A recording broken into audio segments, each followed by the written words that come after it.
There's one simple reason why Taylor Swift is the biggest artist in the world. She is the hardest working artist in the world. I've had comedians get #1 books in the Sunday Times bestsellers because of TikTok. 6 years later, we're 7 times bigger and more successful than we were back then. Kanye King has absolutely done the most for British black music in the history of British black music, without question. Hi, I'm Rich Castillo, and this is The Hot Seat.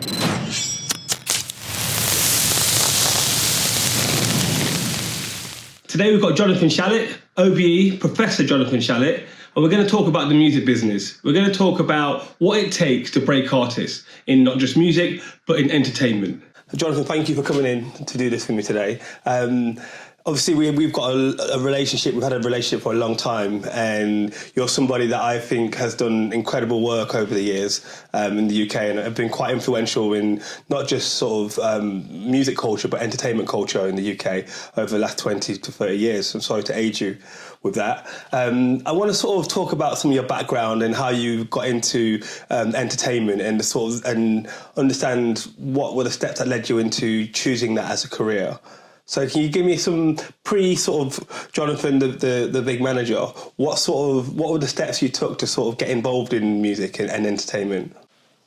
I think in the beginning, first it's great to see you again. I still remember when we first met, Rich, and I think you wrote me a letter. I did. Oh, it was a pre-email, wasn't it? I think you wrote me a handwritten letter saying you'd like to come and work at a company. I remember you came and met me, and I said I didn't have any work at that point. And then a few weeks later, we had an opportunity with a group we were working with when the guy who was the manager then, called JD Springbett, had been hired by Sony Australia to go to Australia and be head of A&R there. And you came in at the very end of the Big Brother's journey. But I still remember the interview because you borrowed your friend's suit. I did. And it didn't quite fit, but it was a good look. Thank you. And it worked. But that's an example already. And that's what I say to people, you dress where you want to be, not where you are. Yeah. And so you came to the meeting, dressed properly and smartly and appropriately, which kind of, as a start to a journey, makes a difference because you want people to remember you. Yeah, I want to make a good impression. Yeah, totally. I think I borrowed my friend's shoes and my other friend's suit when I first came to meet you. I didn't know what to expect. I knew you were. I think I'd seen you on television and knew the gravitas of what you've been doing, and I felt like, oh God, I can't mess this up. And yeah, look where I am now. But yeah, that was the start of my journey. So the whole point of us doing these podcasts is for young people that get into the business to have some sort of like understanding and some perspective on the things they need to really succeed in the business and to try and emulate the sort of things you've done. So thank you for that opportunity. I think what you say to anybody starting out when you're trying to get your first job, and a lot of these examples I'm going to give apply to any profession. So you can be watching this if your ambition is not even this business. Yeah. Because it's all about life lessons and career lessons, and that applies to whatever your expertise is. And that's a good word, expertise. Be good at something. Really master something. Obviously, ideally master something that interests and excites you. But it's really good to be really, at the beginning, be really good at something as opposed to average at everything. And make sure you make a mark when you go into a room to meet people for the first time. And dress special. I don't define special because everyone's got their own definition of special. But just make the very best, present yourself as the very best version of yourself. Yeah. Whatever that is, exaggerate your good bits, hide your bad bits, exaggerate your characteristics and where your character is stronger. So when you leave the room, people remember, I like that guy. And I say guy referring to ladies and theys as well, but for the sake of this conversation, guy, but it could be anybody. But make your mark, make people remember you. Yeah, I totally agree with that. So from your perspective, in terms of Jonathan Shalit, you're I don't know, late teens, thinking about what I'm going to do with my life. I know you started off very early working, I think is it Lloyd's at the very start? When I left school, I actually briefly worked, had temporary jobs in various... One of the first things I did was in a record factory packing LPs into sleeves. I didn't know that. In a place called Pinnacle, which back then was the biggest independent record distributor. So back then you had your Sonys, your Universals, they were called Polygram, I think, back then, your Warners and all those companies. Then you had the independent labels like Pinnacle, who would distribute all the small companies. And literally, you'd have the biggest record cover, the inner sleeve, and then the vinyl itself. And I had a job packing them. Very mind destroying. And that was your first entry point into the business? Yes, I got fired though. Why did you get fired? So I didn't pay much attention to detail because I was bored. Okay, and when you took that job, were your parents happy with you doing that? Did they want you to do something else? How did you find the sort of family pressure at the start of your journey and getting involved in this area, with it not being a traditional sort of guaranteed career path? My parents wanted me to be a lawyer. Ah, okay. And when I was 16, they got me work experience at a law practice, which served the complete opposite. It was so boring, so mundane, so not where I wanted to be, that actually made me not want to go in that profession. So they kind of achieved the opposite results of what they hoped for. Okay, and now 30 years on, how long have you been in the business? Well, I guess, I had my first, if you like, global hit in 1994. Okay, and what was that? That was a record with a guy that's long dead called Larry Adler. He was a harmonica player, but he'd been massive in America, and he moved to England, and without going into the back history of it, the end of that story is I joined him up with a guy called Sir George Beatles Martin, the man who produced the Beatles, and I made a Gershwin record with Elton John, Sting, Cher, Carly Simon, John Bon Jovi, Meatloaf, lots of international stars. And they all came and made this record for us, and it sold 2 million CDs. It's hard to imagine 2 million CDs now, but those days, that was a perfectly achievable number. I mean, Charlotte Church did 8 million CDs at one point. Wow. But that's when you sold CDs. Yeah, and you're someone who's managed to survive loads of different phases in entertainment, and I think one of the reasons why you've done so well is because your business is quite diverse in terms of you do music, you do theatre, you do TV. How have you managed to sort of stay relevant in each area throughout that? How have you managed to sort of stay at the forefront of those areas of entertainment? It's all about the people.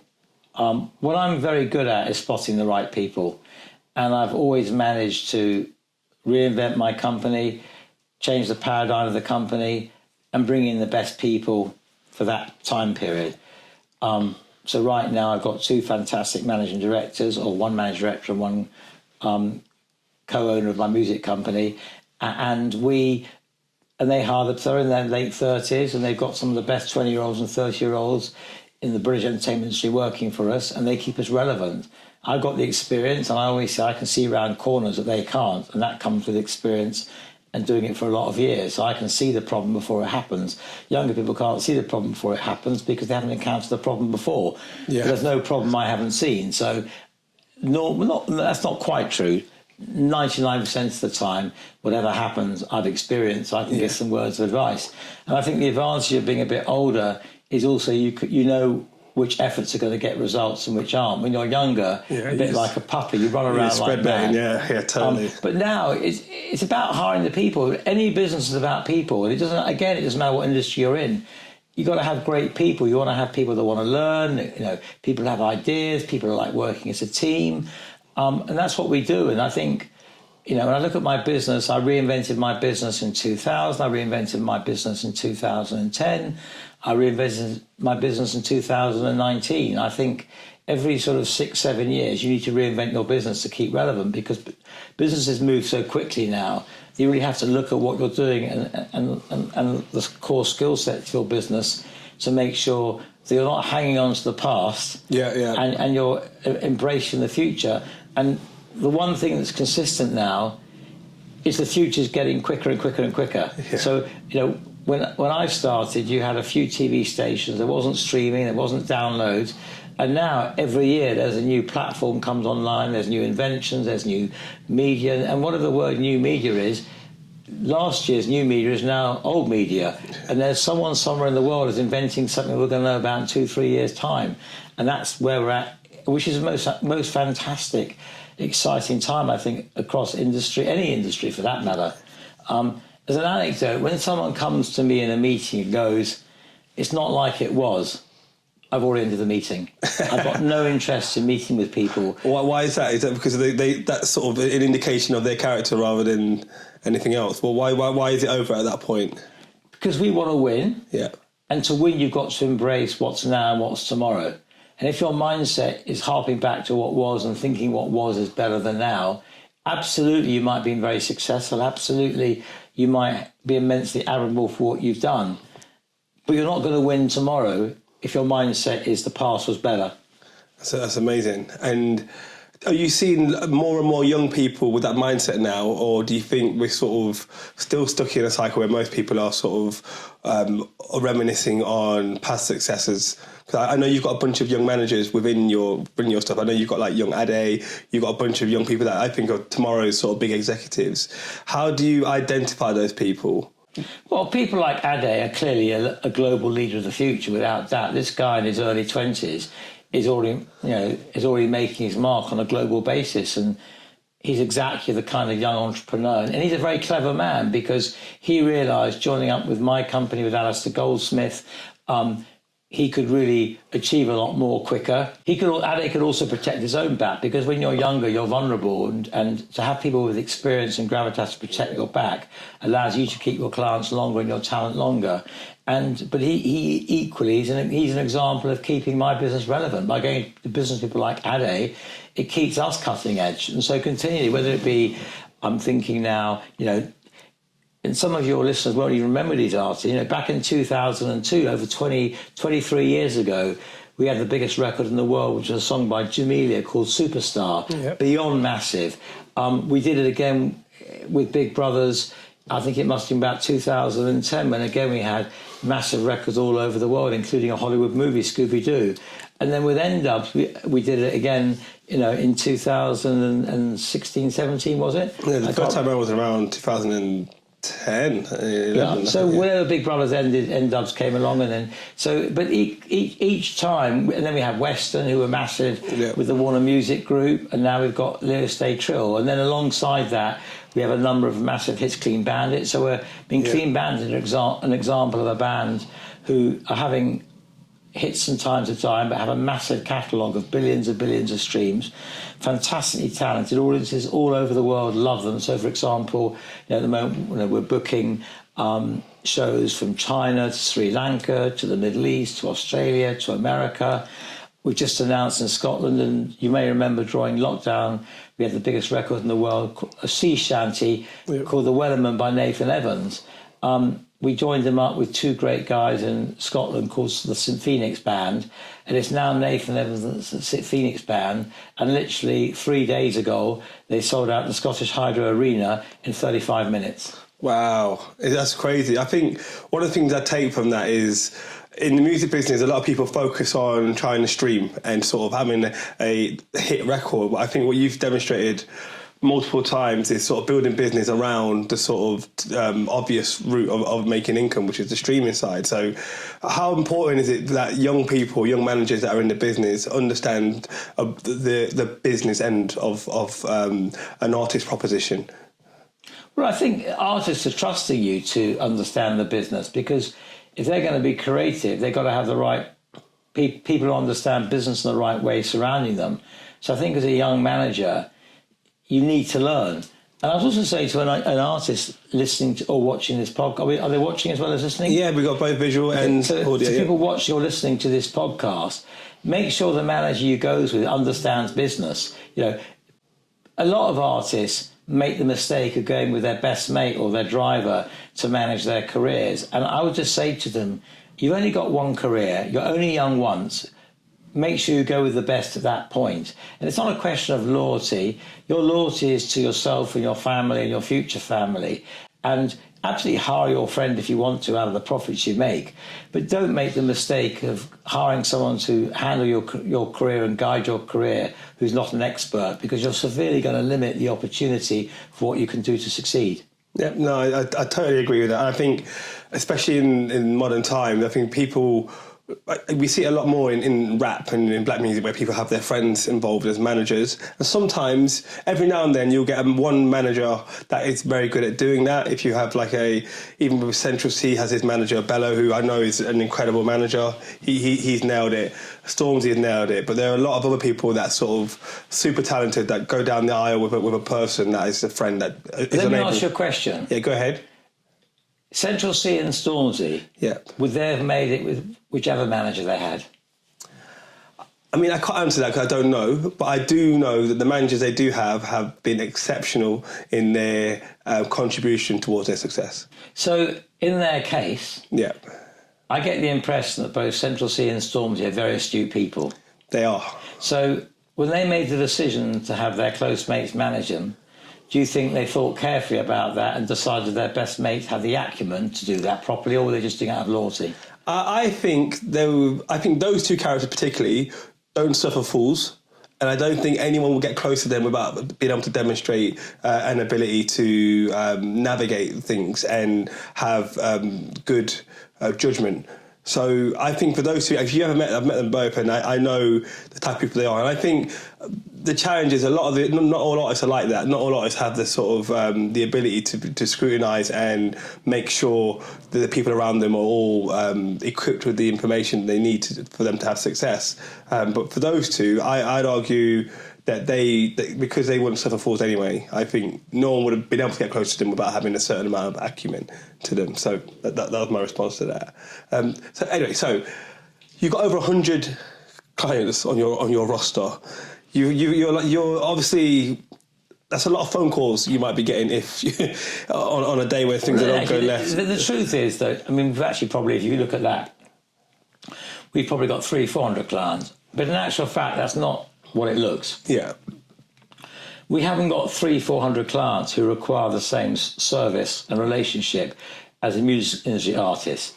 Within our group is, for example, an acting agency. Yeah. So the acting agency itself will probably have 250 clients. But what happens in an actor, a lot of acting contracts are for a year.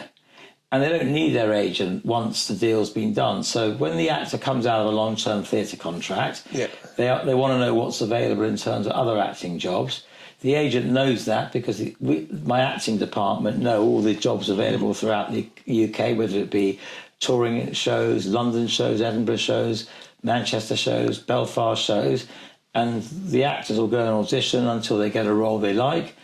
And when they get the role they like, they'll sign a long-term contract. So most, for example, West End shows, of which any one time we've got over 100 people in the West End of London on the West End stage, they've signed year-long contracts. And so you might not hear from your client for 3-4 months. Okay. Clearly, if you have a personal relationship, you will. So I call that we're more agents. Depending on the hat we're wearing, some people are signed to our record label and publishing company. Some people we manage in a traditional artist management. Some people we're agents for. So it really depends. And then the TV hosts we look after, and we look after some of the biggest faces in the UK, whether it be presenting radio shows or television shows. In the context of music, for example, we represent Sam and Danny, who present an afternoon show on Radio 1 4 days a week. Okay. And I was told the other day by someone senior at Radio 1 that Sam and Danny have saved Radio 1 daytime. Now, time will tell how far they progress in their career, but they're very important at Radio 1. These are two young kids we met very early on. They were doing one show a week out of Cardiff for National Radio 1, and then we sat down with the head of BBC Radio 1, a great guy called Adam Hayden-Jones, and Adam's led developing them. He recognised them as really great talents, and they're going to have a show every day on Radio 1 very soon. I mean, these are two young guys, a boy and a girl, who have no personal relationship beyond friendship, and they've got a vibe going, they're completely authentic, and audiences love them, hence they were the highest profile Radio 1 presenters at Glastonbury this year. Oh, wow, okay. Amazing. And did you, Glastonbury, do you still have the energy to go to stuff like that? Do you still go around to all the sort of bigger gigs and festival stuff? Is that something that you look forward to, or do you have your sort of team sort of do that sort of thing? I absolutely love live events, period, for two reasons. First of all, I love the energy of live events. And the great thing about something like Glastonbury, you can go to all the obvious shows, but I tend to avoid the obvious headliners because I can see them anytime. I prefer discovering things. BBC Introducing, for example, is a fantastic way to discover artists. I like just going to random places and random festivals and seeing some of the people, the promoters given opportunities you might not normally see. But part of going to festivals is meeting people. It keeps you culturally relevant. You know what's going on because you can't really understand a business from your office in Soho. Yes, you can do the business fantastic from your office in Soho, but if you're going to understand any business or industry, you've got to go to where it happens. And again, that applies to any business in the world, not just the music industry. Any business or industry you're in, you have to go there and meet people and experience what's being offered. You've had a bunch of challenges over the years. I think anyone who's been on the pitch for as long as you have, you can't get that far without having to deal with real sort of challenges that threaten the business, that sort of force you to act. I think in 2019, there was something that happened around that sort of time. I'd love for you to sort of talk about that, how that was impacted on your business. So there's no entrepreneur and there's no globally successful person in any line of business that hasn't had bad times and difficult times alongside the good times. Of course, everyone always talks about the good times and that gets celebrated, and rightly it should.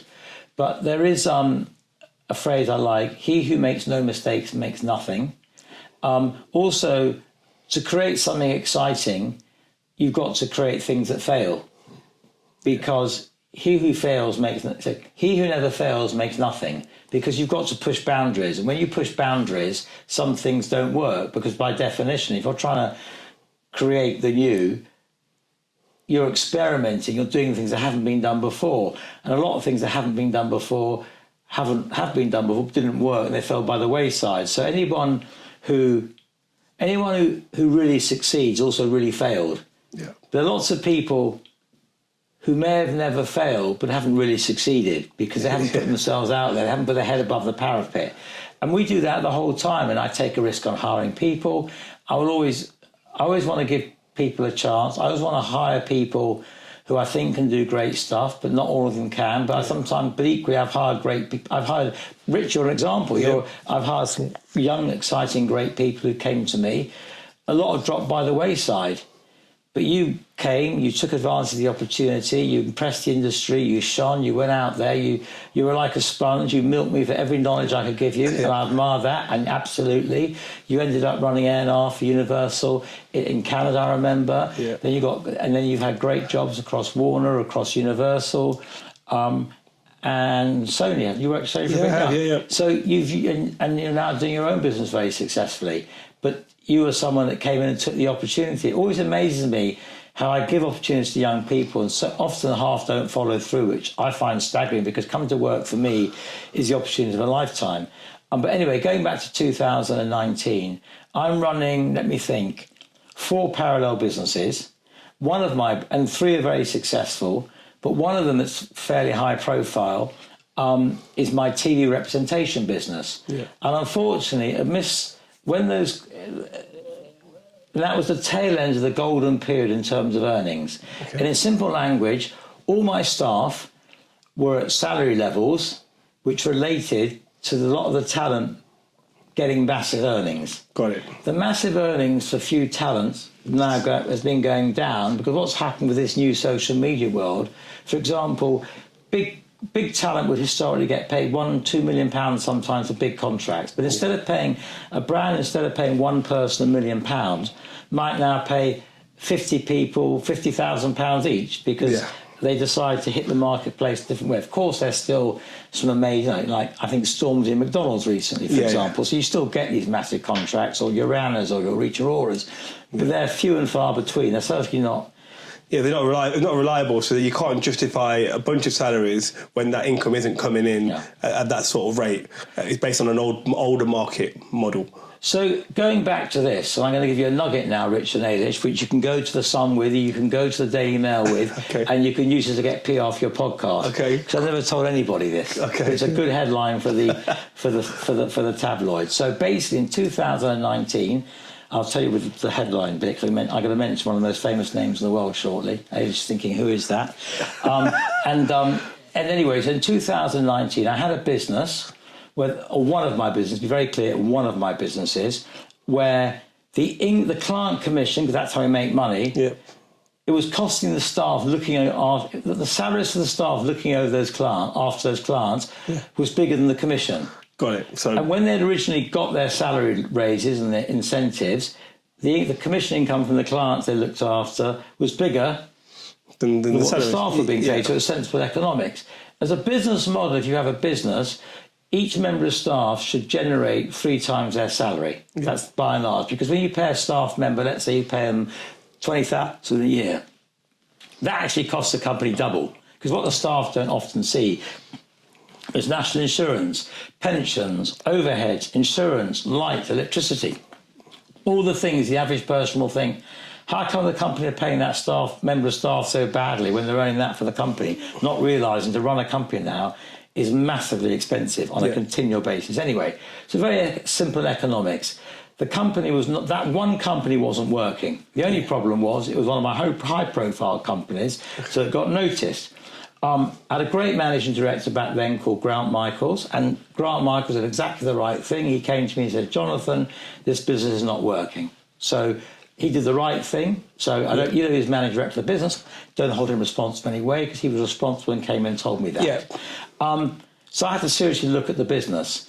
The one thing that, and I think the debts of that particular business were £400,000. This is in 2019. That's a lot of money. Yeah. Most people with that kind of bet would just very cleverly liquidate the company, which means you can just avoid paying your debts, right? I've paid every debt all my life, my whole career. After a career of having my own businesses for sort of over 25 years, I wasn't going to make myself have debts, not pay people, live a lifestyle, because I had other successful companies. So I had to make a lot of people redundant, do separation agreements and that with these staff. And that's very painful because not only do clients leave, but those members of staff leave, then they're negative about your company. And and emotionally it must be quite a heavy weight to carry in terms of having to have those conversations on a regular, to a bunch of people. It's horrible. The only thing that kept me alive was I had other 75% of my business doing really well, but it meant 25% of my day became negative, while 75% was positive. And so I had to let people go. Then the consequence of that is everyone has their own version of the truth. So they're telling everybody different stories to justify their positions and the fact that they weren't all earning. Some were, by the way, because individually they're all fantastic people. I'm really pleased they're all doing well in their own businesses now.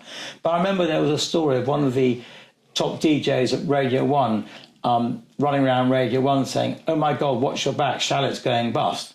Nothing could have been further from the truth, but the nature of our business is rumours, and you, Rich, hear rumours every day of the week. I do. And you have to work out that 90% aren't true. Yep. But that's the nature of it. But people love gossiping, and then when you come the story, it's not pleasant. And anyway, at the time, my then directors were encouraging me to liquidate the company, which would have meant me avoiding £400,000 of debt. And I remember thinking about this, and it wasn't something I was going to seriously do. But I'd gone to a big industry party hosted by my friend Simon Cowell. Yeah. Here's the name for you. At the V&A, which is Psycho Summer Party. And it was right in the middle of this difficult period when my directors were lining up our liquidation and going insolvent. And I got a call the next day from Simon's office saying, Simon really wants to meet up with you. He saw you looking bad yesterday, not happy. And as one of your closest friends, he wants to chat with you. And it wasn't, I was busy, I knew what I was doing, but cut a long story short, they kept on coming back to me, and I said I was doing it. And eventually I said, well, I'm going to Heathrow tomorrow, so I could stop by Simon's house at whatever time it was. On the way, Simon kindly said, well, I really want to see Jonathan, I'll change my diary around to meet him. So I remember it was 4 o'clock, and I sat down with Simon, and he said, Jonathan, tell me what's happening. So I told him the truth of what was happening. Yeah. And when you've got big business challenges, it's really good to talk about it with people, because the only way you can work out the solution is talk it through. Yeah. Unfortunately, having Simon Cowell being a very close friend, he was there to listen to me and talk about the challenges, and he gave me some unbelievable advice. The outcome of that advice is 6 years later, we're 7 times bigger and more successful than we were back then. Wow. So that is one outcome of the advice he gave me, and that advice he gave me is private, but the fact is he gave me some great advice. And the other thing he said, and by the way, I wasn't going to do it, but it just made it clear to me I shouldn't do it, and even I should stop even thinking about it. Don't liquidate the company. Whatever you do, you'll have that stigma the rest of your life. He said, can you afford to pay off the debt? I said, absolutely, I can afford to pay off the debt, even if it's a bit uncomfortable. And I think that's where you need great friends. And I would say to everybody who has their own company, you need friends. Yeah. We've all got fair weather friends. They're when it's amazing. I have to congratulate you. Yeah. It's just when it's tricky. And I think I'd say that you've been that for me as well throughout different phases. My leg okay, it's in the way. It's perfect. Okay. Yeah, I think over the years I've had a bunch of roles at different places, and each time I've pretty much always had a conversation with you in transit or whatever. And I've always felt even if you don't have anything to say, tell me. Just my ability to pick up the phone and call you and go, this is what's happening, and just to get a bit of feedback from you has always been massively helpful for me personally. So thank you for that. I always think when someone calls you to ask advice, they actually normally know the right answer, but they just want to talk it through with someone they trust who they know is not going to tell somebody else about the conversation. Because sometimes just saying it, if it's you asking advice, it's almost saying, and when I say, what do you want to do? You go, I want to do this. So for the first time, you say it. Yeah. I had it recently. I'm not going to mention the lady's name, but I'll tell you after this who it is. The individual called me up, told me her story of what she was doing and what she was thinking of doing, and basically asked me, was she doing the right thing? And when she watches this, she'll know exactly what I'm talking about, because you're very fond of her as well. And she talked me through it, and I said, what do you think? And she said, yes, that is the right thing to do. I said, you're my advice then, because you've decided and worked it out. And this person came to me as a very young employee some years ago. I know he's going to be a superstar at what she's planning to do, and I can't wait to sing about her successes from the rooftops. Amazing. Well, I'm sure you'll be there supporting her. Question for you now. Okay, what advice would you give to your younger self if your 19-year-old self was in this room now and you wanted to sort of give them some advice to help them navigate their steps moving through the business? What advice would you give them?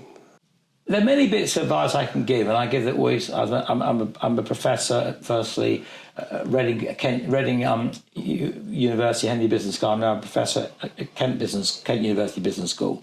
But the one, not so much my younger self as in 19, but the one advice I give to anybody in the greater entertainment business, film, television, music, social digital media, anything, is very simple. Do you want to be a global player or a local player?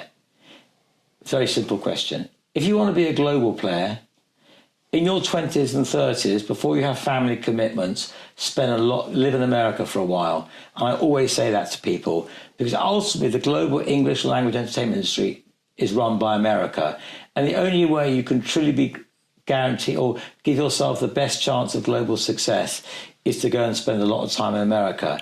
Now, when you're older, you've got families and children. And I've got that with people I give advice to now. They can't do it, practically speaking, because clearly if you're in England, your kids are at school and you're married or whatever, and it's not just to men, it's to women as well. But when you're in your 20s and early 30s, you probably haven't got those commitments yet. So I'd say to anybody in their 20s and 30s who haven't got commitments that mean they can't travel at their leisure, is spend time in America while you can, because if you get contacts in America and build a massive contacts base in America, that will serve your career in the best possible way as you get older. Yeah, I've been going. You actually flew me out very, very early in my career. I remember going to New York with Jade and a few other characters for you, and even to this day, I still have people I can go to the States with. I've just got back recently from doing Music Expo through our good friend Sat, and yeah, I couldn't second that even more. I feel like going to America is so important for young people, and just getting amongst it and building your own young network. Can we talk about the Mobos? And can we talk about your role in the Mobos and what you do in the Mobo capacity? Well, first of all, Kanye King, the founder of the Mobos, Music of Black Origin, which is 30 next year, it's a big anniversary next year, is, in my opinion, one of the greatest people in the British music industry ever. Yeah. Simple fact. Kanye King has absolutely done the most for British black music in the history of British black music, without question.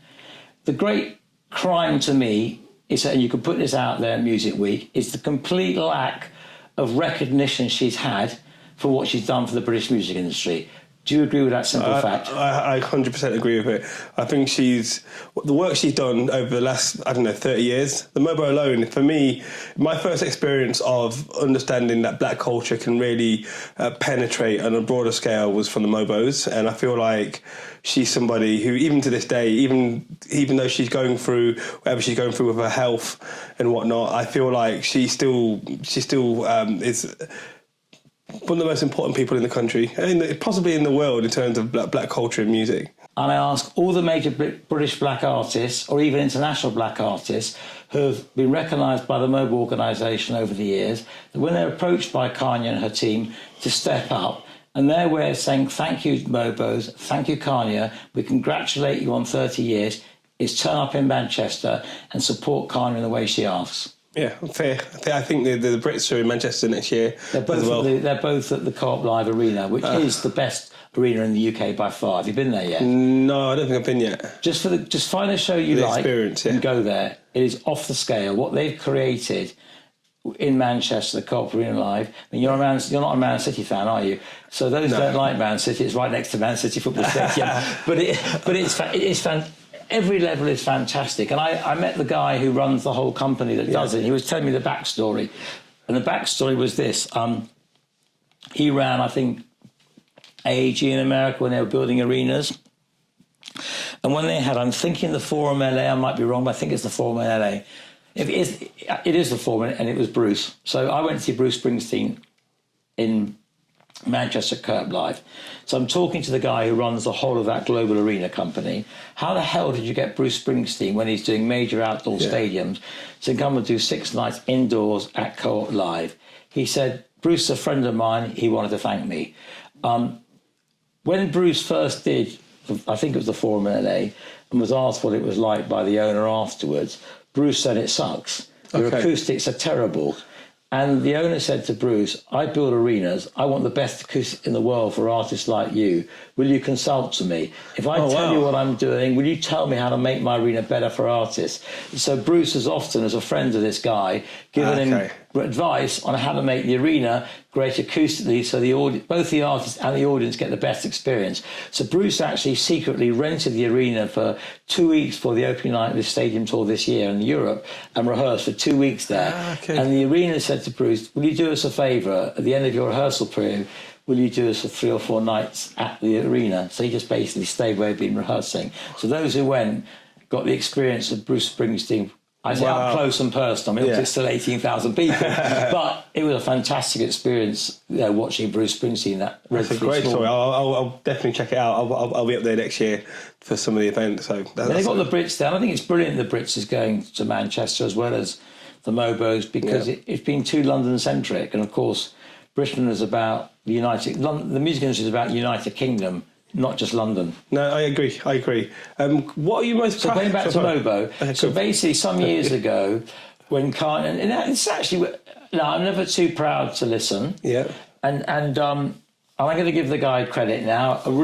One of the best A&R people this country has produced in the last 30 years, Max Lasada. Yep. And I remember hosting this lunch for Kanye to meet some of the key people in the record industry, and we talked about what MOBO had done. We talked about the tens of thousands of young people the MOBO organisation had helped. Supported, And Max Lasada said, you can't quantify that. It's all well and good saying it, but you really can't quantify it and back that up. So we formed the MOBO Charitable Trust. And out of that. So the MOBO Charitable Trust runs alongside the MOBO commercial organisation, and it's a massive charity initiative that can be quantified, so people can look at what MOBO do for the community.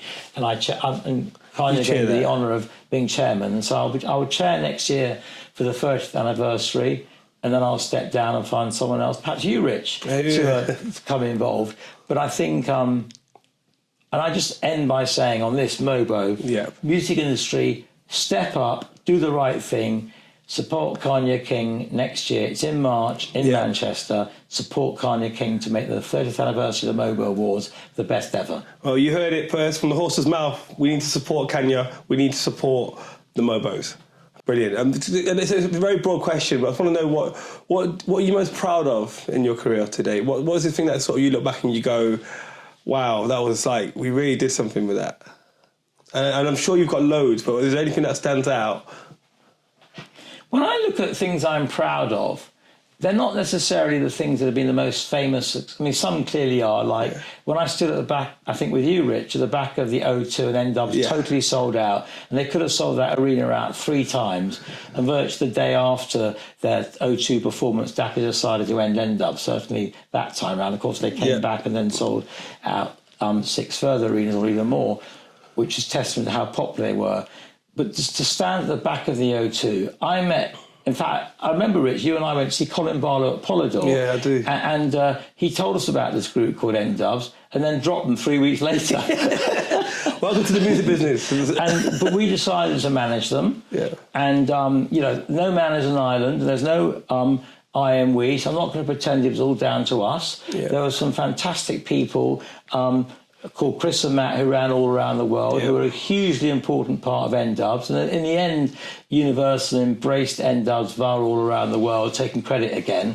But the truth is, when we took them on, they'd been dropped. No record label wanted to know, any major label wanted to know whatsoever. It was amazing to think the success they had. And to be fair to Dappy, the absolute genius of Dappy. He's unreal. Dappy, along with Fazer, led by Dappy, was a musical genius. And to me, the great tragedy of Dappy, and I've got no problem saying this publicly because I think Dappy is a fantastic human being, a fantastic talent.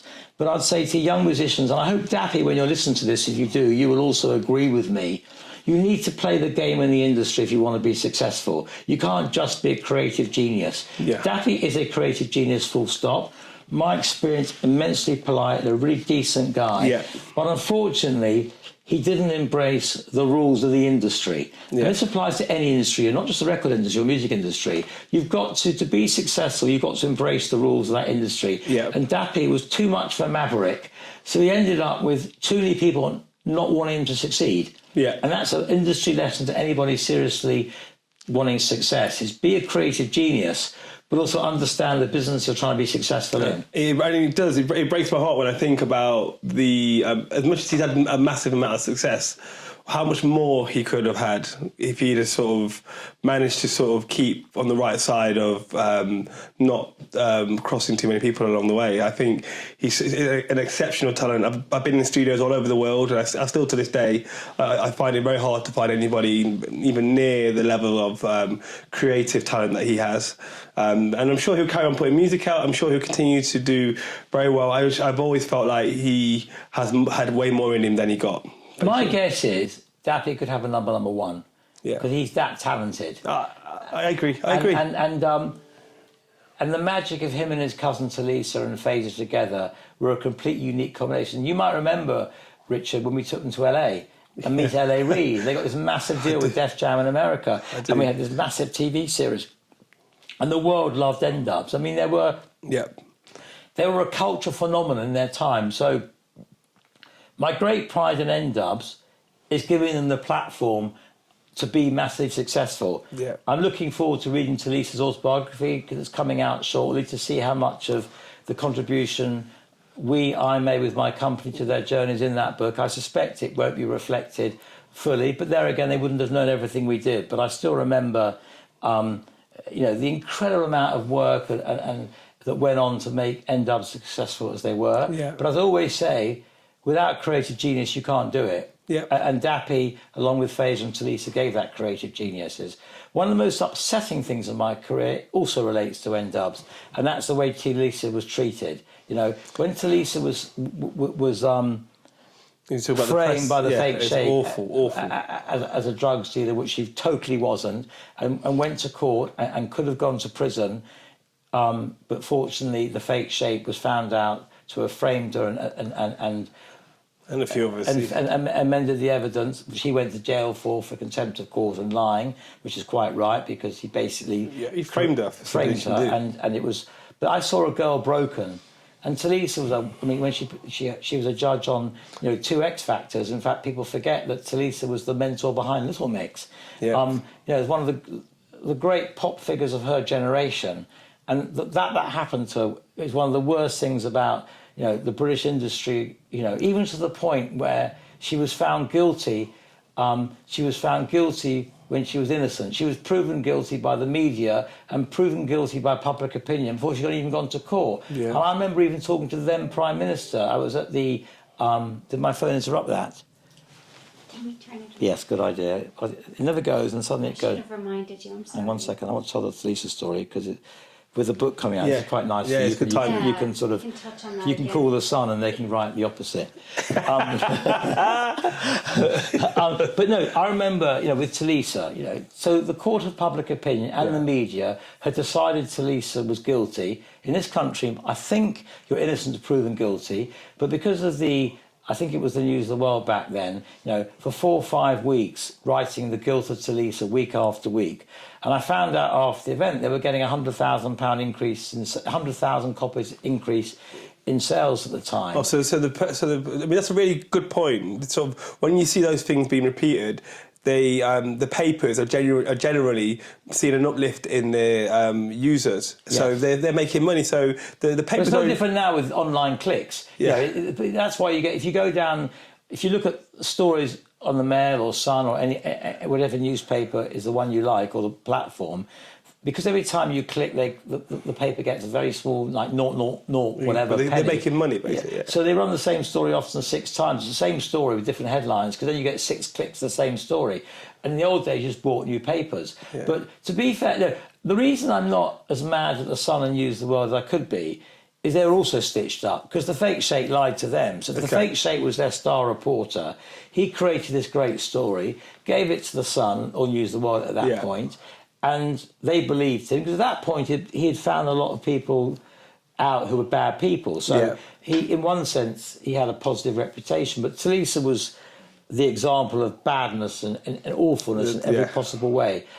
Anyway, and I remember, even to get Talisa, found innocent in the court of law. I personally found the right lawyer for her, refusing to work with a number of lawyers because I thought they were wrong. We found a brilliant lawyer who ended up being her barrister, and he came up with a great plan.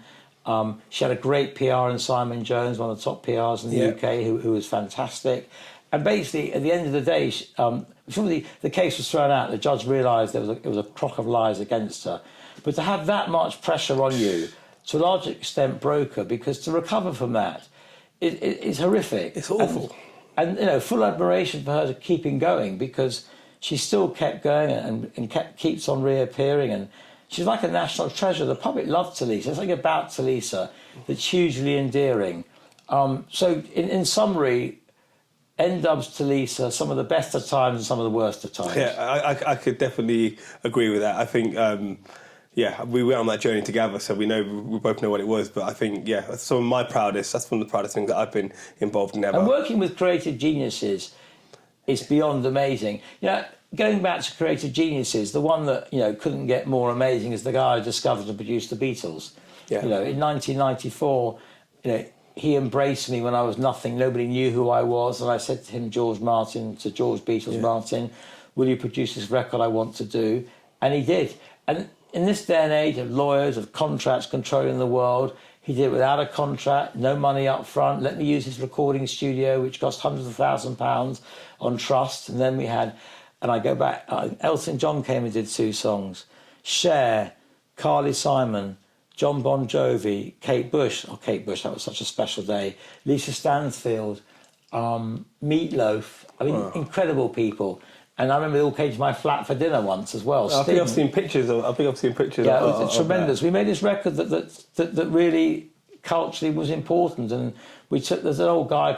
If the guy was alive now, he'd be 111. So this shows you the age of the guy. He was from Baltimore in America. He was a harmonica player. He became the victim of the McCarthy witch hunts, which, for those, a bit of history for you guys. Yeah, what's that? So Senator McCarthy, in the 1950s, was an American politician, very important politician, and it was when there was a Cold War with Russia, and he had something called the Un-American Activities Committee, and he used to say all people in the entertainment industry are communists, and the way you prove yourself not being communist, you went and said who were communists. All right. And so people like Larry Adler, who had massive integrity, said, I'm not going to be bullied by an American politician, I'm not going to pretend people are communists when they're not. Then you had the American blacklist back then, which basically meant you couldn't work because the American tax system would just basically hound you and your employer. So you basically can't work in America.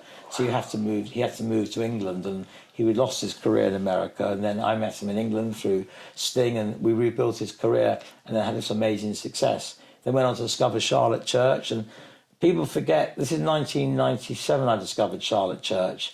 and a remarkable young lady from a remarkable family. I remember, when I first had the privilege of meeting her and her family trusting with guiding her career, she'd be calling me up, asking what's happening. So even at the age of sort of 12, she so wanted it and had incredible intelligence. And on one hand, this is just a young child who was just a wonderful child at school, studying hard, with lovely friends, but had this voice of an angel. We called the first album Voice of an Angel. I remember, yeah. And she had this voice, and we took her around the world. And I remember 2 double platinum records in America in 1 year. At one point, on every commercial TV station in the world, there was a 2-minute commercial she was the face of for the millennium. She was literally the hottest British star in the world for 3 years. How did you decide on which record label she went through? So what happened was, as you can imagine, first of all, I tried to get her a record deal. Yeah. No one was interested. There's a pattern here, isn't there? Yes. So I started recording her myself. I found the guy back then who'd produced Shirley Bassey, and we took him on to record Charlotte. And then after she'd made some records with her, this bit was slightly rewritten by Sony back then, who signed it, because Sony missed out the fact they hadn't signed the first time round. And when I went back with some completed records, they loved that. Well, actually, to be fair, also, Decca loved her. And here's a lesson to executives as opposed to people wanting to be successful. I can't even remember the name of the guy at Decca Universal who ran it then. He may even, for I know, have passed away. He was called Roger Lewis. So if you're watching this, Roger, I'm telling you why you didn't get that. I think it was called Roger Lewis, why you didn't get the record deal. You hadn't been nice to me, Roger. When I had lots of projects, when I was nobody, you treated me like nobody. Yeah. And I'm going to big up a man called Paul Berger. When I had projects that nobody wanted, including Paul Berger, he was the then chairman and CEO of Sony UK. He was the man that had discovered Celine Dion when he ran Sony Canada before he came to the UK. But when I'd gone to Paul Berger with projects he hadn't wanted, he'd always been polite and courteous to me in the sense of turning my projects down. So when it came to the moment when I was in control and I could decide who would have the project, I'd already decided that Decca, that's now part of Universal, weren't going to get the record deal because they weren't nice to me. Yeah. And I already decided that Sony were going to get it because they were always nice and respectful. And respectful is an important word to me. It was just a question of making sure I got the best deal. So I made sure Decca got the price up. So I got the best price from So you Sony. leveraged? I leveraged. And there's another lesson. Back then, EMI was an independent record label. EMI is now owned by Universal. But back then, EMI was a fantastic label. Their own major, wasn't it? Yeah. Coldplay, the Beatles, Kylie Minogue, Tina Turner. There's loads of like Blur, incredible. Beverly Knight, amazing record company. And there was a guy called J.F. Sicilian who ran the company, great French guy who ran the company then. And I took Charlotte and her mother in to meet this guy when I was seeing Sony and Decca. And by this point, Sony and Decca were already offered and really keen. We got there, we kept waiting by them, and I said to them after 25 minutes, we're still waiting. I'm getting treated pretty rudely. So I turned around to Charlotte's mum and said, we're leaving. And Charlotte's mum couldn't believe we were walking out the building and not even taking the meeting. But there's no reason for disrespect. And so I'd say to any executive watching this, when you're at your most powerful, you're also at your most vulnerable. Because Mr. Executive, at your most powerful, you'll one day lose your job. Yeah. So be nice to people when you're in a position of power. And you executives watching this, you presidents, you chairmen, your CEOs, you managing directors who are not nice to people, you will now know you're not nice to people because I'm saying to you, are you nice to people? Those who are nice to people, fantastic. You will do really well because when you lose your job or you move on, all those people who are nice to you will help you for whatever you do next. But those of you who aren't nice to people, when you lose your job, and Mr. CEO, Mr. Chair, Mr. Executive, unless you own the company, you will probably one day lose your job, because that's the definition of our industry, you will need your friends. So my advice to you is be lovely to everybody, because one day you'll need it. And the problem with our industry, perhaps more than some industries, is people when they get to the top are often very rude, are often dismissive. You'll often go to meetings with, and here you are, Mr. Guilty, Mr. and Mrs. and they guilty people in big record companies. How often have you been in a meeting with young people who are giving you their life in the hope you're going to listen to them, and you're reading an email in the middle of the meeting talking to that young person? That's so rude and so unpleasant. You look at your phone in a meeting. And I say to my own team I work with, and they all know this, they listen to this, they've got their phones in meetings, talking to you, looking at their phone, I'm saying, put your phone away. You know, if I was to suddenly do this when I'm talking to you, Rich, is making you think you're not that important to me, or this podcast interview is not that important. But think about how many of you in meetings look at your phone when you're talking to people. Put your phone away when you're in meetings and put it to one side and don't talk to people. I hear it. I believe it. I'm glad you got off your chest, because that's exactly how I feel. I think I've always kept that. I've always tried to be good to people, and I think because I've manoeuvred myself through different jobs and whatnot, I've always managed to keep good relationships with people. Anyone I've ever signed, I've always managed to keep a good relationship with, and I think I get a lot of that from working with you on a basic level in terms of like principles and work ethic. So I think, I totally agree with it, and I think that's a testament to why you've been around for so long. I think your ability to sort of engage and lean in properly and take everything really seriously has been really part of why you've had so much success. I mean, talking about what I'm most proud of, just thinking about things. I saw mining class last week, get an MBE at Buckingham Palace. Yeah. Hugely deserved. She's a fantastic human being, and what she's achieved is amazing. I remember when no one was interested in mining class. I was working for you when you first, when she first came into your life as well. I remember being there. I remember the first time she came to see me with her, I think it may have been boyfriend back then. I can't remember, but I think so. And they came and saw me in my office in Moore Street and decided to go to another manager. I said, you know what, you do that, but I'm sure we'll be back. And then 9 months later, they came back. And I think I bumped into mining at some event for the classical Brits. And I'd said to her, one day, you should be presenting this event.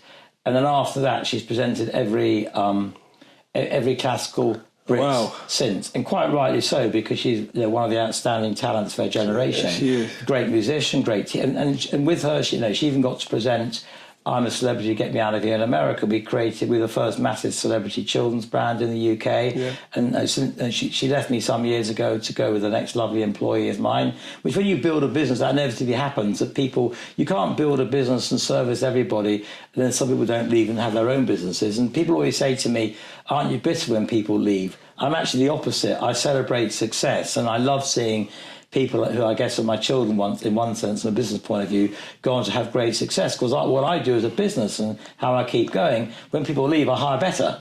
That's not to say the previous people weren't fantastic, because they were, clearly. And the fact they go on to have success, like the girl who worked with mining called Severin Berman, she's gone on to have great success with her own branding company. But what I always remember is some of the amazing adventures that mining class and I had with some of the great work and innovative work, very much ahead of the curve, and other people followed You were doing brand deals. I remember seeing it and thinking, oh wow, because she's a performing artist. She plays piano. She has classical albums. But your ability to navigate her branding and her sort of building her own business as an entertainment company in her own right, sort of thing, was incredible. And for me, was the first time I'd sort of realised that actually there's more to this than just music. There's way more to this than just performing live. The opportunities within branding and building out a business properly, which I think you do very, very well, for me was really, really eye-opening. But the breadth of the business, and what I think it makes it interesting, what we're doing, the unique proposition, is that music is part of a greater ecosystem. Music acts who just think of themselves in music as opposed to the entertainment industry are limiting what they can achieve, because music now is used across the world and life as a whole. Yeah. And of course, at the core, being great live and having your music streamed, hopefully billions of times, is really important. But music, it gets played in elevators, it gets played in shops to help with the buying experience. It gets played on video games, it gets played in aeroplanes. Obviously, movies, TV shows, everywhere, anything about the world, music's at the core. And that's the entertainment business. And if you're an artist, if you want to be everyone's definition of success for themselves is personal to them. So there's no right or wrong in terms of what success is, because that is a personal journey. But if your ambition as an artist is to get to as many people in the world as possible with your music, go way beyond music, because going way beyond music is how to get your music to the most people. Because many times people will hear your songs and they aren't even interested in music. They don't think they are. Yeah. But actually they are interested in music without realising. They might hear your song, for example, Kate Bush's song that was a massive hit years ago. Was Running Up a Hill. Yeah, the one that was used on Stranger Things. Yes. Yeah. Now, the Stranger Things fan probably we've never heard of Kate Bush, a lot of them. Yeah. But through Stranger Things, they then heard Kate Bush's song, and it went back to #1. Sophie Ellis-Bextor with Murder on the Dance Floor. That song had been... Saltburn, yeah. Apart from her core fan base, that song had been long forgotten. Yeah. And it's given her... I was next to her and her lovely husband on a plane a few weeks ago to Cannes Lion. By the way, a secret... I'm telling this secret to too many people now, because next year even more there.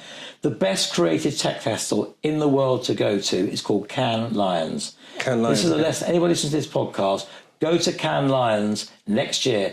If you're not sure if you should go, go. Okay. and it's actually quite cheap to go, because all the best places to go to, you don't have to pay to get into. All the major tech platforms in the world, Meta, Google, everyone has massive beach areas where you can go into it. All you have to do is register to get in for free. And Rich, you should definitely go. I'll be there. I'll be next to you, Shalit. So after this podcast, go and Google Cannes Lion and you'll see what it is. Okay. But why did I come to Cannes Lion? I was saying something. Sophie Ellis-Bextor. So I saw Sophie Ellis-Bextor and her husband on the way to Cannes Lion this year. They were going down to some corporates and making amazing contacts. Bauer, one of our clients, a fantastic girl called Kimberly Wyatt, and she was doing a panel for Bauer Radio at Cannes Lion at the Carlton Hotel, and she's an important radio presenter on Greatest Hits Radio.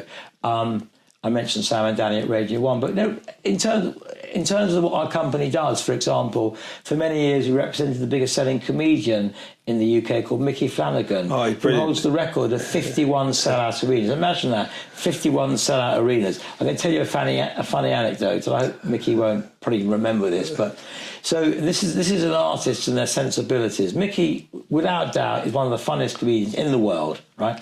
His audiences love him. And I remember going to one of his O2 Arena shows and going backstage to see Mickey afterwards, and he wasn't smiling. I said, Mickey, what a fantastic show. He said it wasn't.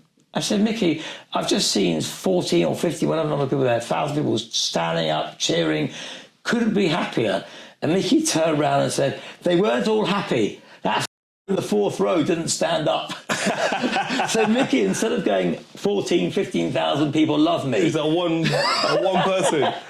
Oh, wow. And there's that famous story, isn't it? I'm thinking it was Jay-Z or one of those people that in America they took the piss. They took the piss out of someone not standing up at their shows. And they turned out to be in a wheelchair. Do you remember that story? Oh no! It was really a big American rapper. It was all, obviously no maliciousness. And so when Mickey said that guy didn't stand up, who knows that guy could have stood up. But Mickey, that's an example of an artist who kind of is the most funny man in England by far, total genius. Every time he comes out again. And actually, for comedians, very interesting lesson he taught me. Don't go on telly that much. If you go on telly and tell all your jokes, you can't do it live. I hear that. I totally agree with that. Yeah, so Jonathan, I want to talk about culture and what that means to you within your setup and how important that is. Can you sort of talk about that, about how important that is within your setup and what you're building? I think ultimately, and again I go back to these thoughts apply to any business or any community of people. Ultimately, a company is about people. And great people all heading in the same direction is crucial. But part of great culture is the bosses looking after the people that work for them and people caring for those they work with. And what I've always tried to do, sometimes not always successfully, but the majority of times successfully, in fact, I know this definitely because I can think of immediately many examples. I don't even necessarily always talk about it, but look after the people well who work with you and for you. And remember, you're only as good as the people you're surrounded by. And I say again to any artist, any creative people, go to the company who might represent you and don't just meet one or two people who you think are the bosses. Meet a group of people, go in there and deliberately get to a meeting early and just see if the people are happy that work there. Talk to the receptionist, because you're going to assign your career to a company. You want to assign your career to a company that cares about you, the company that's got great culture, a culture you can be proud of, but equally a culture within where those people who work at the company feel valued. Yeah. Because if you join up with a company where there's unhappiness within the company, that's never going to achieve the best for you. Yeah. So therefore, And I think Into Talent and Chosen Music and Project 30 Ventures, which are our collection of companies, we've achieved that. And that's why I had a dinner last week, who've been with me for a long time. I had 17 people at the dinner of long-term employees, because people enjoy working with us. I don't even think of them as employees. I think of them as colleagues. I often introduce people as my colleague. And we also give opportunity to some of the youngest people. I don't say to anybody, you're only defined by how many years you've worked for and what you've done in the past. I said you're defined them equally where you are now and where you're going. And the exciting thing about let's call it the creative industries, but the same would apply to sport. Yeah. People can achieve things in their teens. You know, there's two great managers, Archie Norman, what's Archie's last name? Lamb. Archie. They were called Jack and Archie, Jack Foster and Archie Lamb. Correct. And at the age of 17, they discovered... Tinchy Strider. At the age of 17, they discovered Tinchy Strider when they were still at school. Yep. So before they were even 20, like around their 18th birthdays, they represented one of the biggest artists in the UK. And there was a moment when Tinchy Strider was probably the most culturally important singer He in had England. number ones. They launched Star in the Hood brand, which is where they had their own clothing line. I remember Rihanna wearing it in the UK. I remember they were really like ahead of themselves in terms of being entrepreneurial and looking, like you said, looking at the business as a business outside of just music. They were able to sort of capitalise on that, and I think they both carried on to do other great things. But then they're an example. I would say to any young employee that comes to meet me or be interviewed or work for us, I said, there are many facilitators in the industry who kind of, when things are successful, can run that day to day. Yeah. And by the way, to be successful and to make things happen in a massive way requires giving the commitment of your life. You know, being successful globally is a vocation, which basically means you have to make it your life. Yeah. And not everybody wants to give them 7 days a week, 365 days a year. Everyone must decide where they want to fit. And in my company, I have people who work in different ways, people who work different hours, people who, for their own personal reasons, whether it be circumstance or ambition or desire in that life-work balance, decide what they do. But if you want to be ultimately the best in the world, you make it your life. There's one simple reason why Taylor Swift is the biggest artist in the world. She is the hardest working artist in the world. There's no artist in the world that works as hard as Taylor Swift. There's no artist in the world at her level of superstardom who is nice to as many people as Taylor Swift is. There's no artist in the world like Taylor Swift who makes it her business to connect and talk to all the executives around the world who work with her. So it's very easy for those that know who have met Taylor to understand why she's so successful. She's made being successful an art. No, she's known for being forensic and absolutely committed to what she does. When I worked at EMI, we were involved in a few of the albums, and I remember the level of precision and planning, and the way they were so thorough in their approach was so impressive, and we were always told it came from her directly. She was very much the sort of driver of her own ship, and I remember thinking, wow, that makes sense. The same Ed Sheeran as well. When I was at Atlantic, we worked with Ed Sheeran. I remember there was a time when we were launching an album for him, and I think he was at a football match and he managed to get like about 5,000 vinyl signed at half time. So, and then went back to the match. So he had it shipped to the side of the sort of where he was watching the game. And that level of commitment, that level of sort of determination, it shows you that these guys are not there by chance in any way or form. Can we talk about outside of entertainment, other parts of your business, or the other areas we can sort of discuss that you've been building out? It's all entertainment related, what we do.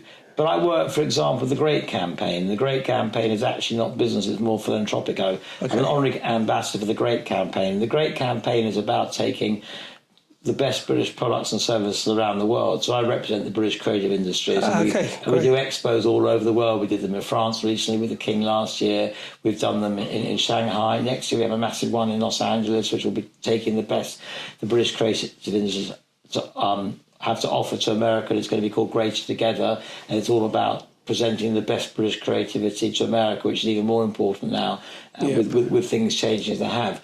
But, within our business, I just take on great people, and I say to great people who impress me, come and join us, do what you want. So, for example, we work with the biggest football YouTuber in the world called John Nellis, right? He's British. He lives just in Ireland. and and he makes millions and millions of pounds going to places like Riyadh and Saudi or America, just doing football on YouTube, and he's a football gamer on YouTube, off the scale how much people love him. In books, we worked with an amazing young talent called Sophie Gravier. You wouldn't have heard of Sophie. She was an NH nurse in Scotland until 3 months ago. 3 months ago, she's now sold 500,000 books because she was a very talented nurse who turned her hand to writing, and we helped evolve her career.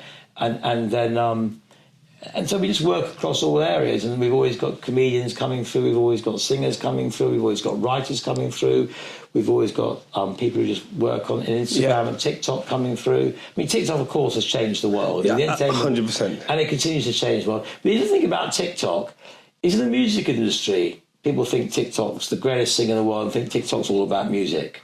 It's not all about music. It's a TikTok. Music is actually quite a small percentage of what they do. I've had comedians get #1 books in the Sunday Times bestsellers because of TikTok. That's a really good point. I want to say that again. Say that again. You've had comedians have #1 selling books because of TikTok. Yes, that's incredible. But that's the power of TikTok. Culturally, I mean, but what TikTok's very good at doing, it's very good at introducing people to the world. Okay. But it's not so good at sustaining their career and talent. Hence why you get so many people overnight come TikTok sensations, but never follow through. Yeah. Because to follow through, you've got to repeat it, repeat it, and repeat it. And the challenge of the TikTok algorithm, it doesn't always keep working for you. So if you look at some people who will tell you, I've had 70 million views on TikTok, and you'll see at the top of their TikTok feed, the TikTok videos had 70 million. But then if you scroll down a bit, you'll see videos had 20,000 views. Yeah. So TikTok is a massive platform if you know how to work it. And it is massively great to get your career to start it. And the great thing about today, and this goes on to talent shows as well we work with, it's a meritocracy now. If I rewind to when I first started, you had to know people and be able to get to London, New York, Los Angeles to have a career. And if you couldn't get there or have the money to get there, you had no chance. Someone who lived in the middle of America or the middle of the UK or the outback of Australia couldn't have a career because they didn't know anybody first of all, and they couldn't afford to get to London's expensive. If you live for Newcastle or somewhere, it's expensive, and so. But now with social media and reality shows and talent shows going around the world, not just the UK, it means anybody who's got a talent has got a chance to put their talent to the world. That was my next question. It's about reality shows and sort of your opinion on them. I know you've represented a few people that have come out of them. And where do you think they sit within the entertainment bubble at the moment? Are they on the up? Is it something that you think is getting better? Is it worse? What's your opinion on it? Well, I think when it comes to reality shows, more and more are embracing them, but there's still a lot of intelligentsia snobbery. Okay. And what I mean by that is a lot of people look down their nose at reality shows, and a lot of people go, because they've come from reality shows, they're a second-class member of the entertainment community. I think that's really unfair, because everyone has as much validity in what they do as the next person. So why shouldn't someone, because the only way they could, someone may be lucky and know someone they can get their song to, and that's their entrance point. But a reality show, Susan Boyle, they go to a Scottish village, and this wonderful lady comes on, has the most incredible voice. She was laughed at by the judges. Everyone heard this incredible voice, and she went on. She actually didn't win in the end. She came second, but went on to have an important global career.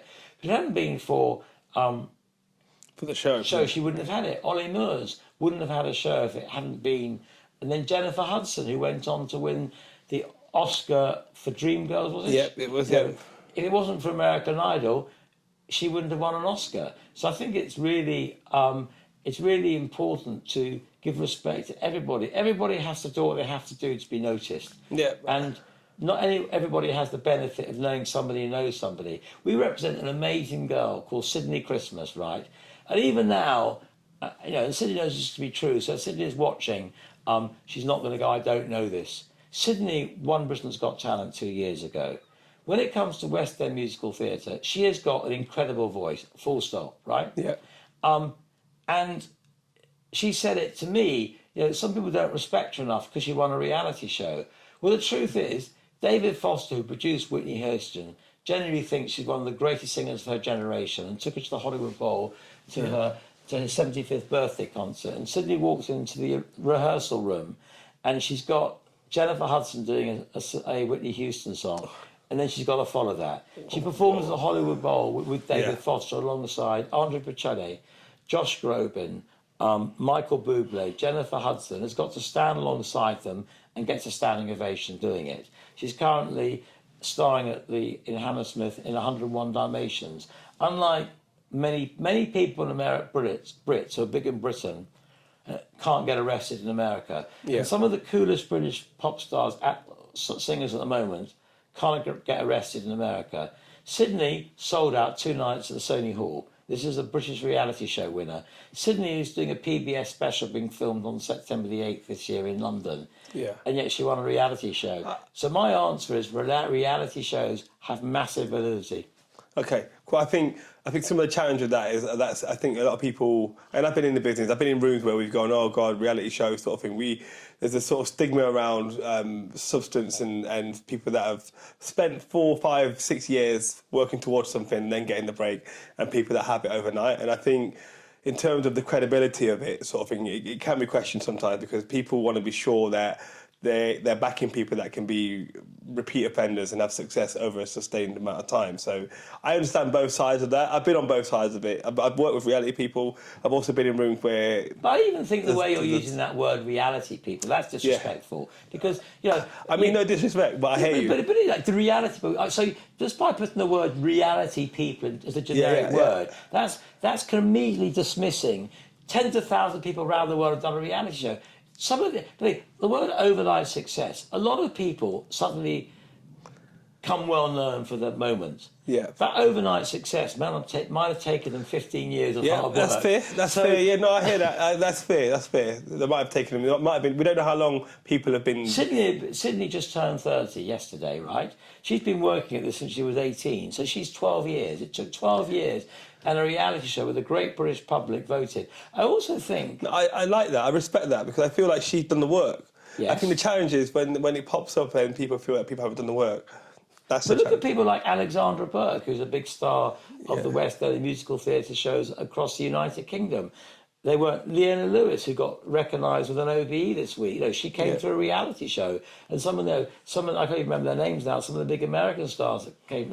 Some reality shows artists in America have won Grammys and Oscars. Yeah. You can't get bitter. There's some of the biggest Hollywood stars in the world haven't won an Oscar. Kelly Clarkson, stuff like that. Yeah, But some reality shows. You say what's the reality people? I think you call them.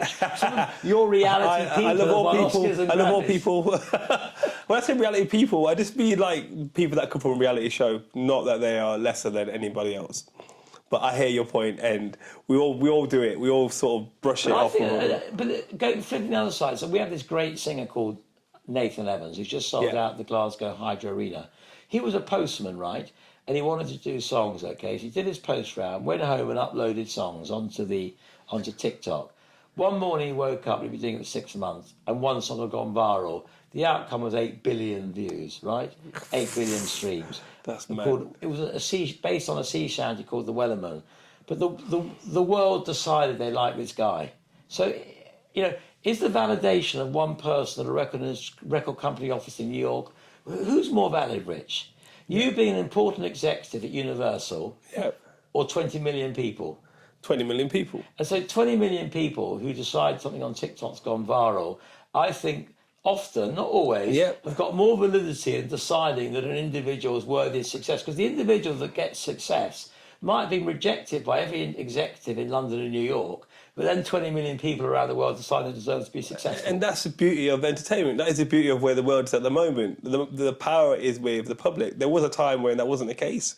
And I think it's great that that's what it is. And I think it's a good reality check for all the executives at all the majors, because we're all at the mercy of the people we serve. So 100% agree with you on that. But it's very cruel, social media, because in the old days, I hate that word, historically, a big pop star would release a single, and because they're a big pop star, everyone would go and buy it on day one, which would get them to number one. So it could actually be the worst song in the world, but it could still get to number one. The curiosity of it will get you there, rather than the actual quality. But now with streaming, if you don't deliver a song your public like, and you can be the biggest star in the world, you won't get to number one because the public won't come back and listen to streaming a second time.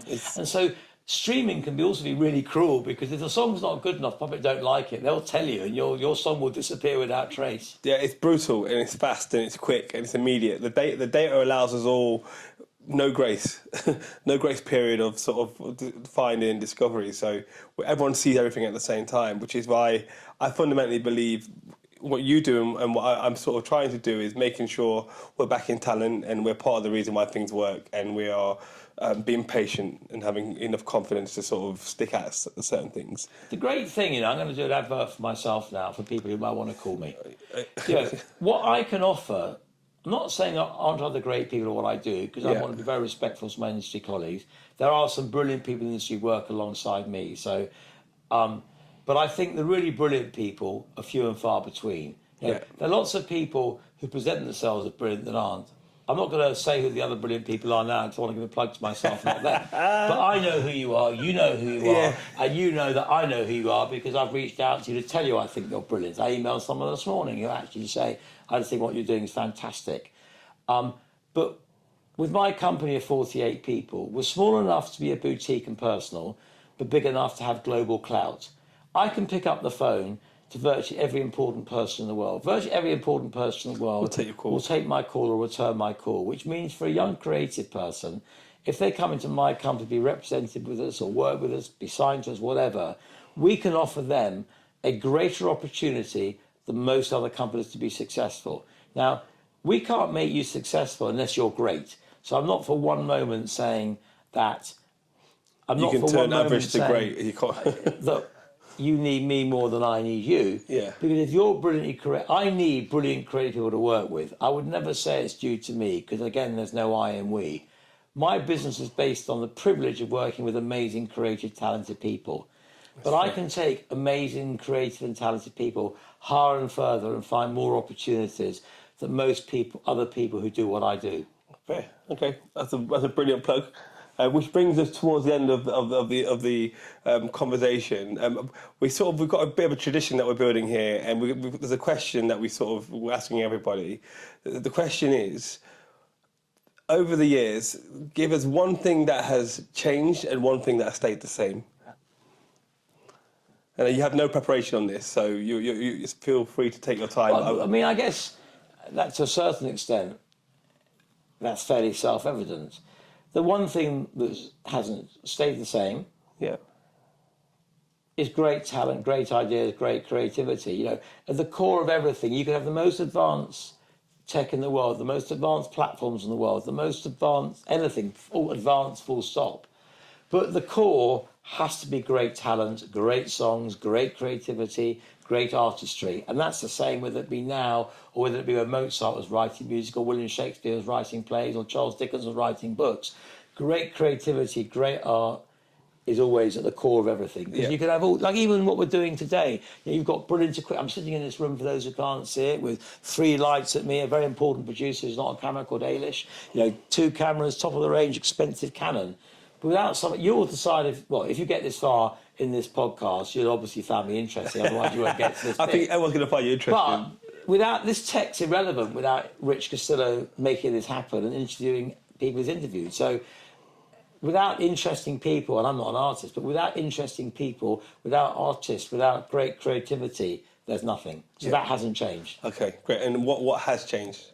The tech. Okay, got it. How you take creativity to the world. That's what's changed completely. And that's what's really exciting now and ever evolving. Yeah. Even we talk about coding now. Well, coding's beginning to get old fashioned.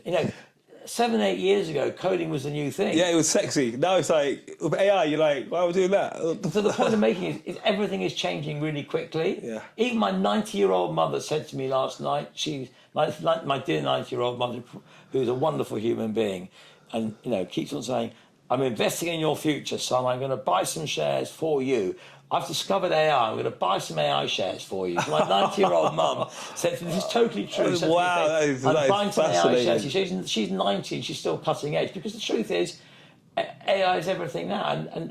But what I know, and if you look at this podcast 2 years from now, there'll be something being invented we didn't even know about today. Because my cousin's son, who's 23, When he was at University of New Orleans, he created a social media platform called Fanfix. He and his 3 friends in college sold it for $50 million, age 23. They're like Facebook guys. They invented this in their bedroom. And you know what? I don't mind you hearing this, Harry. He told me how successful he was. I came to Cannes Lion. He came with me to dinner. Didn't have to buy me dinner. So he's really successful and very wealthy. And love him. He's a fantastic young man. He sounds like he's very good with his money. He's never bought me a drink. Amazing. Listen, thank you so much for your time. I appreciate you coming over. It's been an amazing conversation. I think a lot of people are going to learn loads from you, and I think just how you articulate yourself and how you sort of show yourself off. I think what you're doing is incredible. I love what you're building as a company. I think it's really important that young people getting into the business have a real perspective on how to operate and how to develop. So thank you once again, and thanks for coming on the hot seat. Thank you, Ailish Simmons. Thank you, Rich Castillo. Well done. Well, you're very charming. I loved that. Wow, that was a brilliant conversation. I feel like we were just having a chat. And That's- now, thanks to this, loads of people